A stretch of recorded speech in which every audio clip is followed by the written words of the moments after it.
ladies and gentlemen. Once again, we just want to welcome you to the Three Shrinks podcast. Again, my name is Gaston Rougeau Burns, and I have an emphasis in marriage and family therapy, and I'm a fourth-year doctoral level graduate student.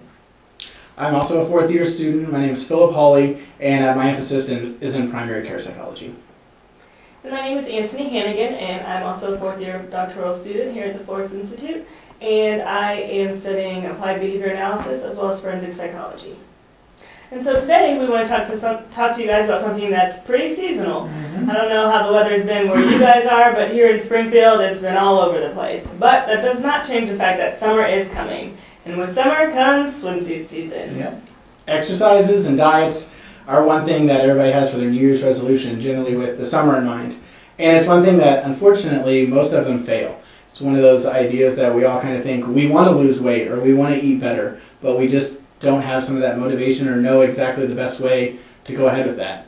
And one of the biggest things that we see is that people either set too ambitious goals.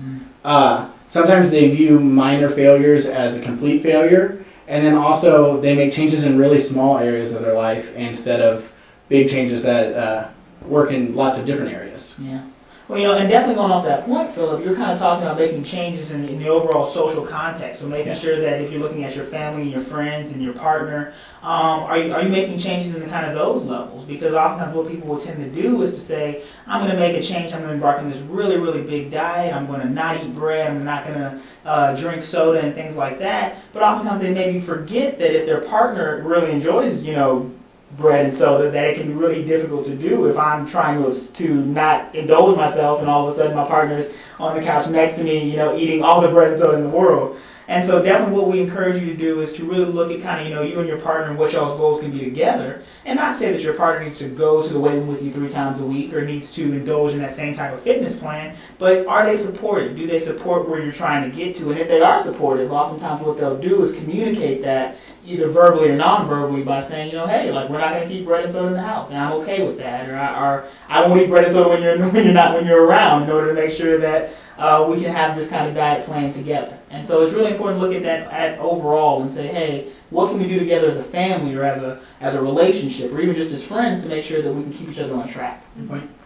I read an article once that had to do with, it talked about love chub, and it was basically that when people get together in a new relationship, they often will gain weight together. So I would assume that would be the same way in the opposite direction. Right, yeah.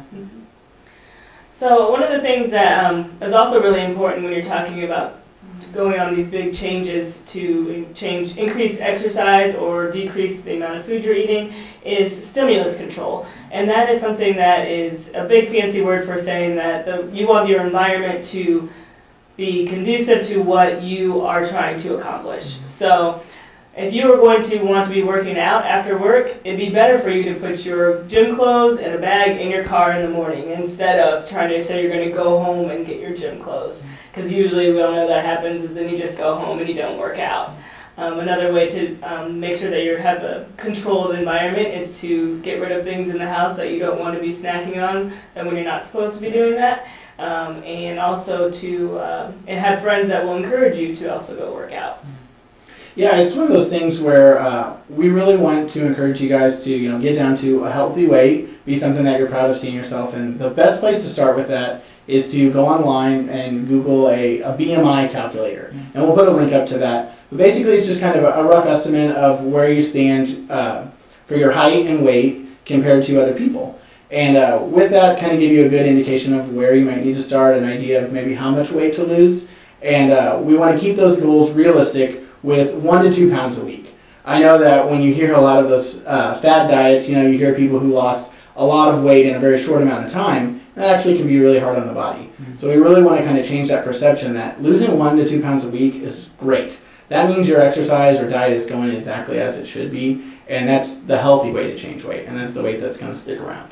And also, you guys talking about making those really kind of incremental and measurable changes, but changes that are just going to be more lifelong than just temporary. So Right. it sounds like you guys are talking about maybe instead of making a change of saying I'm never going to drink soda again, maybe it's almost better to say hey, I'm going to drink. I'm going to half that amount. I'm only going to drink a couple of cups of soda, or I'm going to say I'm going to drink more water instead of soda, and kind of having that really measurable amount to say I'm going to drink a cup or two a day. Right. You know, more so than I do now. Try to make that a consistent lifestyle change as opposed to kind of a sweeping one. Mm-hmm. Definitely, that's something that we look at a lot in applied behavior analysis. When you're making a behavior change plan, that's something that you would look at. Mm-hmm. You would start out with seeing what say you're trying to change the amount of pop that you drink every day. You're going to start out by seeing how much you drink on a regular basis, and then you're going to make goals, small goals, to go down from there. And what you're going to want to do is find reinforcers for you, and that's really important to know what your reinforcers are, because everybody's what reinforces Gaston and Philip is going to be different than what reinforces me. Mm-hmm. So make sure those are good reinforcers that are going to keep you on your goals. Another thing I just want to stress is just that a lot of times where we're at physically and maybe with our own diets or our own exercise routines isn't something that happened in one day. And so it's really unrealistic to think that we're going to be able to change all that stuff in one day. So you really just need to take baby steps, and as things start to get better, you can add more and more to each diet or exercise as things get better. And so that's one thing that is really going to provide that lasting change that's going to be helpful for you. Very true. So it really kind of seems like overall you guys are saying that we want to make sure we keep things measurable, that we keep things consistent, and that we also kind of make these really small changes as opposed to kind of these big drastic ones. And also definitely make sure that you address this in the context of whatever environment you're in. So whether it be your family, your relationship, your kids, or kind of whatever overall changes you're trying to make sure that you address it in that context and stuff like that. And don't forget to get your reinforcers, because for me, a good massage is what keeps me going, so make sure you find something that works for you. Yeah, very true. So, once again, this is our exercise YouTube channel /podcast on the Three Shrinks, and once again, we're the Three Shrinks. My name is Gaston Rougeau Burns. I'm Philip Hawley. And I'm Anthony Hanning. And make sure that you put some comments in the bottom so that we know what you want to talk about, and we'll make sure to address it on our future podcasts. Thanks for watching. See you at the beach.